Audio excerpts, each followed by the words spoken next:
Paper 7. Relation of the Eternal Sun to the Universe. The original Sun is ever concerned with the execution of the spiritual aspects of the Father's eternal purpose as it progressively unfolds in the phenomena of the evolving universes with their manifold groups of living beings. We do not fully comprehend this eternal plan, but the Paradise Sun undoubtedly does. The Sun is like the Father in that he seeks to bestow everything possible of himself upon his coordinate sons and upon their subordinate sons. And the Son shares the Father's self-distributive nature in the unstinted bestowal of himself upon the Infinite Spirit, their conjoint executive. As the upholder of spirit realities, the second source and center is the eternal counterpoise of the Isle of Paradise, which so magnificently upholds all things material. Thus is the first source and center forever revealed in the material beauty of the exquisite patterns of the central isle and in the spiritual values of the supernal personality of the Eternal Sun.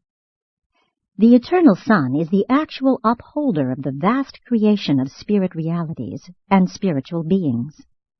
The spirit world is the habit, the personal conduct of the Sun, and the impersonal realities of spirit nature are always responsive to the will and purpose of the perfect personality of the Absolute Sun. The Sun is not, however, personally responsible for the conduct of all spirit personalities. The will of the personal creature is relatively free, and hence determines the actions of such volitional beings. Therefore, the free will spirit world is not always truly representative of the character of the Eternal Sun, even as nature on Urantia is not truly revelatory of the perfection and immutability of paradise and deity. But no matter what may characterize the free will action of man or angel, the Sun's eternal grasp of the universal gravity control of all spirit realities continues as absolute. 1. The Spirit Gravity Circuit. Everything taught concerning the immanence of God, his omnipresence, omnipotence, and omniscience, is equally true of the Sun in the spiritual domains. The pure and universal spirit gravity of all creation, this exclusively spiritual circuit, leads directly back to the person of the second source and center on Paradise. He presides over the control and operation of that ever-present and unerring spiritual grasp of all true spirit values. Thus does the Eternal Sun exercise absolute spiritual sovereignty. He literally holds all spirit realities and all spiritualized values, as it were, in the hollow of his hand. The control of universal spiritual gravity is universal spiritual sovereignty. This gravity control of spiritual things operates independently of time and space, therefore is spirit energy undiminished in transmission. Spirit gravity never suffers time delays, nor does it undergo space diminution. It does not decrease in accordance with the square of the distance of its transmission. The circuits of pure spirit power are not retarded by the mass of the material creation.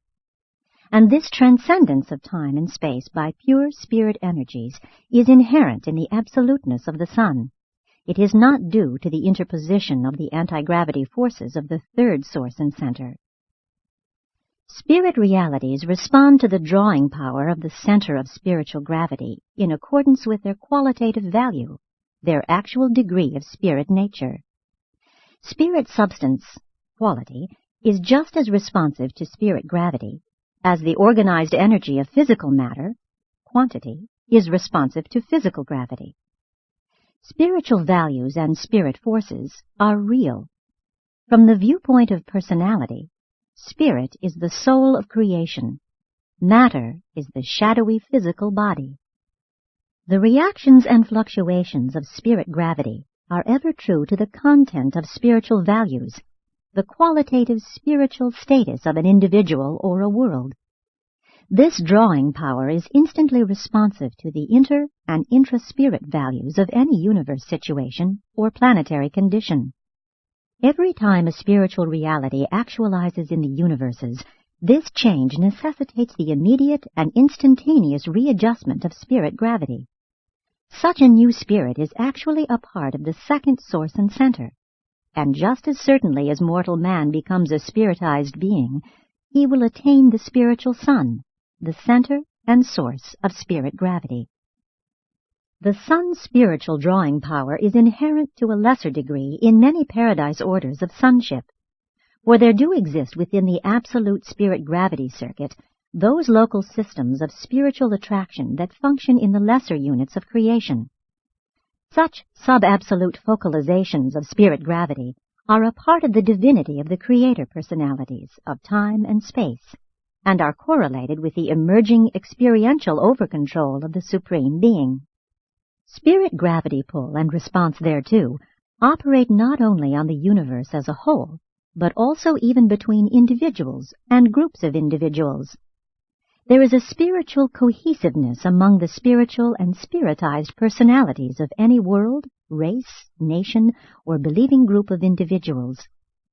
There is a direct attractiveness of a spirit nature between spiritually minded persons of like tastes and longings. The term kindred spirits is not wholly a figure of speech. Like the material gravity of paradise, the spiritual gravity of the eternal sun is absolute. Sin and rebellion may interfere with the operation of local universe circuits, but nothing can suspend the spirit gravity of the eternal sun. The Lucifer rebellion produced many changes in your system of inhabited worlds and on Urantia, but we do not observe that the resultant spiritual quarantine of your planet in the least affected the presence and function of either the omnipresent spirit of the eternal sun or the associated spirit gravity circuit. All reactions of the spirit gravity circuit of the grand universe are predictable. We recognize all actions and reactions of the omnipresent spirit of the eternal sun, and find them to be dependable. In accordance with well-known laws, we can and do measure spiritual gravity, just as man attempts to compute the workings of finite physical gravity. There is an unvarying response of the sun spirit to all spirit things, beings, and persons, and this response is always in accordance with the degree of actuality, the qualitative degree of reality, of all such spiritual values. But alongside this very dependable and predictable function of the spiritual presence of the eternal sun, there are encountered phenomena which are not so predictable in their reactions. Such phenomena probably indicate the coordinate action of the deity absolute in the realms of emerging spiritual potentials. We know that the spirit presence of the eternal sun is the influence of a majestic and infinite personality, but we hardly regard the reactions associated with the conjectured performances of the deity absolute as personal. Viewed from the personality standpoint and by persons, the eternal sun and the deity absolute appear to be related in the following way. The eternal sun dominates the realm of actual spiritual values, whereas the deity absolute seems to pervade the vast domain of potential spirit values. All actual value of spirit nature finds lodgment in the gravity grasp of the eternal sun, but, if potential, then apparently in the presence of the deity absolute. Spirit seems to emerge from the potentials of the deity absolute. Evolving spirit finds correlation in the experiential and incomplete grasps of the supreme and the ultimate. Spirit eventually finds final destiny in the absolute grasp of the spiritual gravity of the eternal sun. This appears to be the cycle of experiential spirit, but existential spirit is inherent in the infinity of the second source and center. 2. The administration of the eternal sun. On paradise, the presence and personal activity of the original sun is profound, absolute in the spiritual sense. As we pass outward from paradise through Havona and into the realms of the 7 super-universes, we detect less and less of the personal activity of the eternal sun. In the post-Havona universes, the presence of the eternal sun is personalized in the paradise suns, conditioned by the experiential realities of the supreme and the ultimate, and coordinated with the unlimited spirit potential of the deity absolute. In the central universe, the personal activity of the original sun is discernible in the exquisite spiritual harmony of the eternal creation. Havona is so marvelously perfect that the spiritual status, and the energy states of this pattern universe are in perfect and perpetual balance. In the super-universes, the Son is not personally present or resident. In these creations, he maintains only a super-personal representation. These spirit manifestations of the Son are not personal. They are not in the personality circuit of the Universal Father. We know of no better term to use than to designate them super-personalities, and they are finite beings. They are neither absonite nor absolute. The administration of the eternal Son in the super-universes, being exclusively spiritual and super-personal, is not discernible by creature personalities. Nonetheless, the all-pervading spiritual urge of the Son's personal influence is encountered in every phase of the activities of all sectors of the domains of the Ancients of Days. In the local universes, however, we observe the eternal Son personally present in the persons of the Paradise Sons. Here, the infinite Son spiritually and creatively functions in the persons of the majestic core of the coordinate Creator Sons. 3. Relation of the eternal Son to the individual. In the local universe ascent, the mortals of time look to the Creator Son as the personal representative of the eternal Son. But when they begin the ascent of the super-universe training regime, the pilgrims of time increasingly detect the supernal presence of the inspiring spirit of the eternal Son, and they are able to profit by the intake of this ministry of spiritual energization. In Havona, the ascenders become still more conscious of the loving embrace of the all-pervading spirit of the original Son. At no stage of the entire mortal ascension does the spirit of the eternal Son indwell the mind or soul of the pilgrim of time, but his beneficence is ever near and always concerned with the welfare and spiritual security of the advancing children of time. The spiritual gravity pull of the eternal Son constitutes the inherent secret of the paradise ascension of surviving human souls. All genuine spirit values and all bona fide spiritualized individuals are held within the unfailing grasp of the spiritual gravity of the eternal Son. The mortal mind, for example, initiates its career as a material mechanism and is eventually mustered into the core of the finality as a well-nigh perfected spirit existence, becoming progressively less subject to material gravity and correspondingly more responsive to the inward pulling urge of spirit gravity during this entire experience. The spirit gravity circuit literally pulls the soul of man paradiseward. The spirit gravity circuit is the basic channel for transmitting the genuine prayers of the believing human heart from the level of human consciousness to the actual consciousness of deity. That which represents true spiritual value in your petitions will be seized by the universal circuit of spirit gravity and will pass immediately and simultaneously to all divine personalities concerned. Each will occupy himself with that which belongs to his personal province. Therefore, in your practical religious experience, it is immaterial whether, in addressing your supplications, you visualize the Creator Son of your local universe or the eternal Son at the center of all things. The discriminative operation of the spirit gravity circuit might possibly be compared to the functions of the neural circuits in the material human body. Sensations travel inward over the neural paths. Some are detained and responded to by the lower automatic spinal centers. Others pass on to the less automatic but habit-trained centers of the lower brain, while the most important and vital incoming messages flash by these subordinate centers and are immediately registered in the highest levels of human consciousness. But how much more perfect is the superb technique of the spiritual world? If anything originates in your consciousness that is fraught with supreme spiritual value, when once you give it expression, no power in the universe can prevent its flashing directly to the absolute spirit personality of all creation. Conversely, if your supplications are purely material and wholly self-centered, there exists no plan whereby such unworthy prayers can find lodgment in the spirit circuit of the eternal Son. The content of any petition which is not spirit-indicted can find no place in the universal spiritual circuit. Such purely selfish and material requests fall dead. They do not ascend in the circuits of true spirit values. Such words are as sounding brass and a tinkling cymbal. It is the motivating thought, the spiritual content, that validates the mortal supplication. Words are valueless. 4. The divine perfection plans.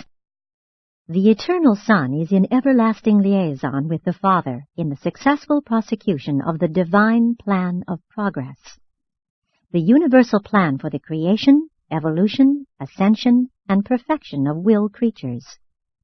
And in divine faithfulness, the Son is the eternal equal of the Father. The Father and his Son are as one in the formulation and prosecution of this gigantic attainment plan for advancing the material beings of time to the perfection of eternity.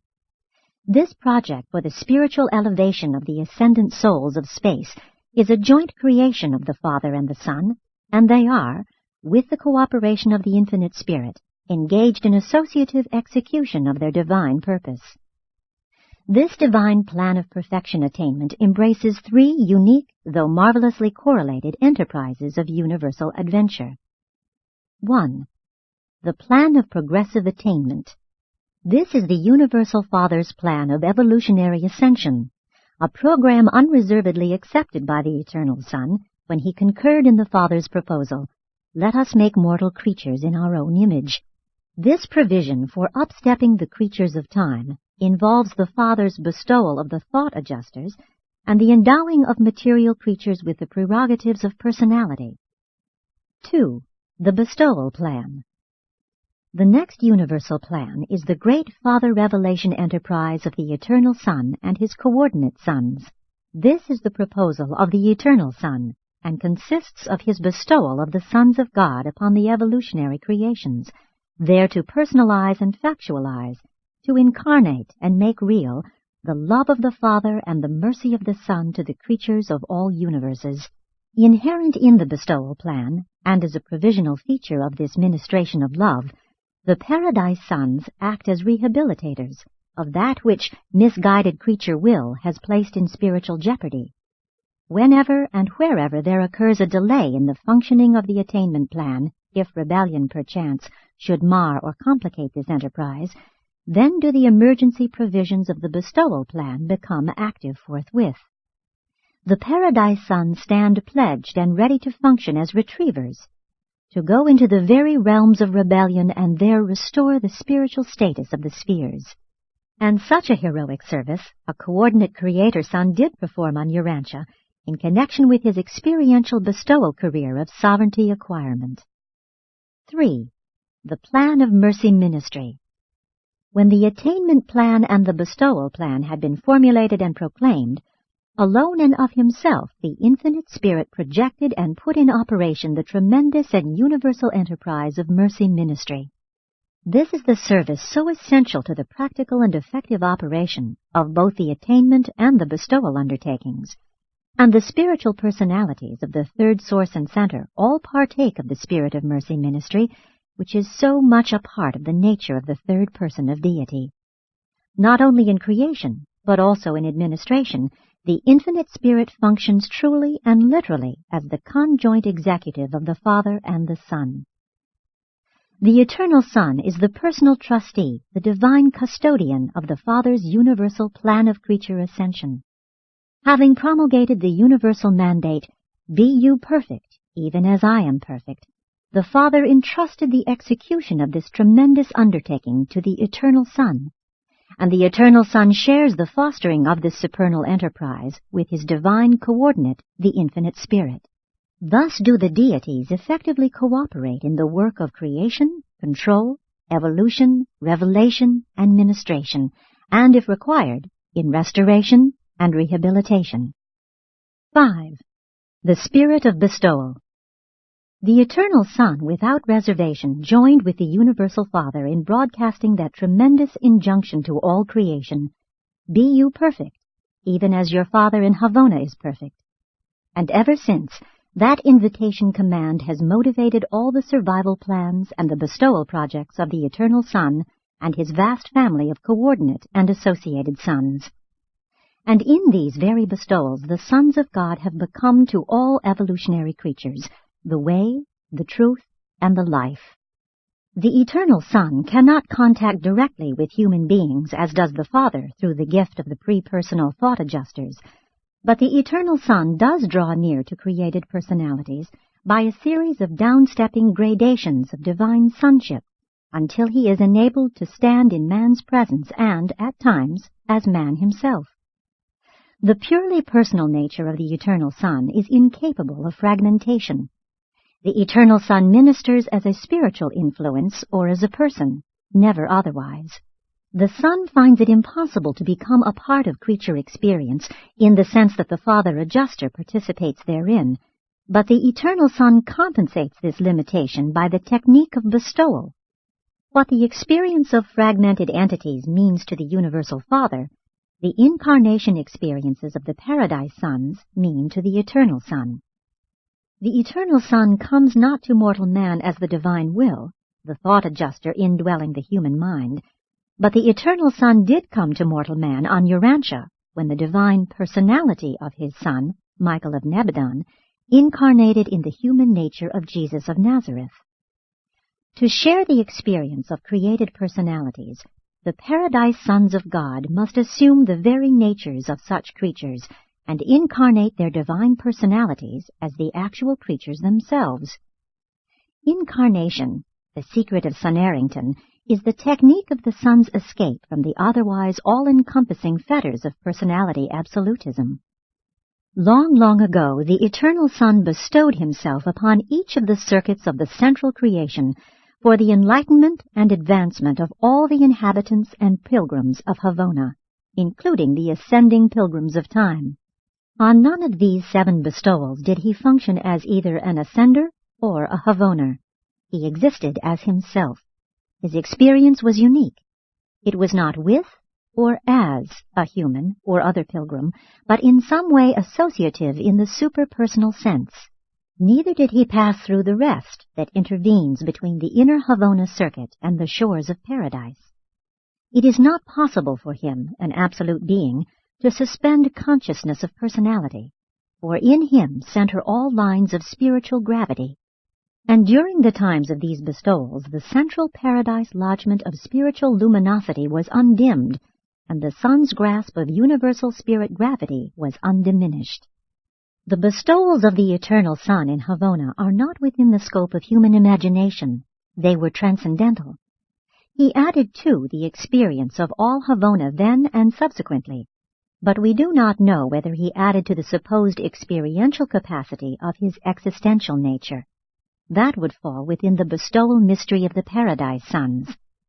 We do, however, believe that whatever the Eternal Son acquired on these bestowal missions, he has ever since retained, but we do not know what it is. Whatever our difficulty in comprehending the bestowals of the second person of deity, we do comprehend the Havona bestowal of a Son of the Eternal Son, who literally passed through the circuits of the central universe and actually shared those experiences which constitute an ascender's preparation for deity attainment.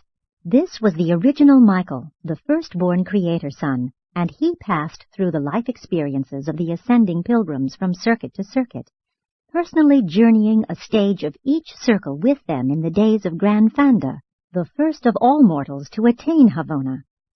Whatever else this original Michael revealed, he made the transcendent bestowal of the original Mother Son real to the creatures of Havona. So real that forevermore each pilgrim of time who labors in the adventure of making the Havona circuits is cheered and strengthened by the certain knowledge that the Eternal Son of God 7 times abdicated the power and glory of paradise to participate in the experiences of the time-space pilgrims on the 7 circuits of progressive Havona attainment. The Eternal Son is the exemplary inspiration for all the sons of God in their ministrations of bestowal throughout the universes of time and space. The coordinate Creator Sons and the associate magisterial sons, together with other unrevealed orders of sonship, all partake of this wonderful willingness to bestow themselves upon the varied orders of creature life, and as the creatures themselves. Therefore, in spirit, and because of kinship of nature as well as fact of origin, it becomes true that in the bestowal of each Son of God upon the worlds of space, in and through and by these bestowals, the Eternal Son has bestowed himself upon the intelligent will creatures of the universes. In spirit and nature, if not in all attributes, each Paradise Son is a divinely perfect portraiture of the original Son.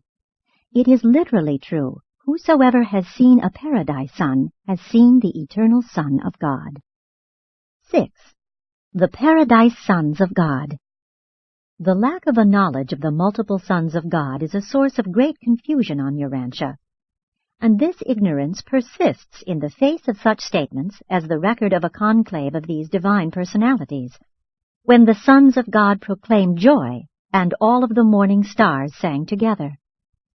Every millennium of sector standard time, the various orders of the divine sons foregather for their periodic conclaves.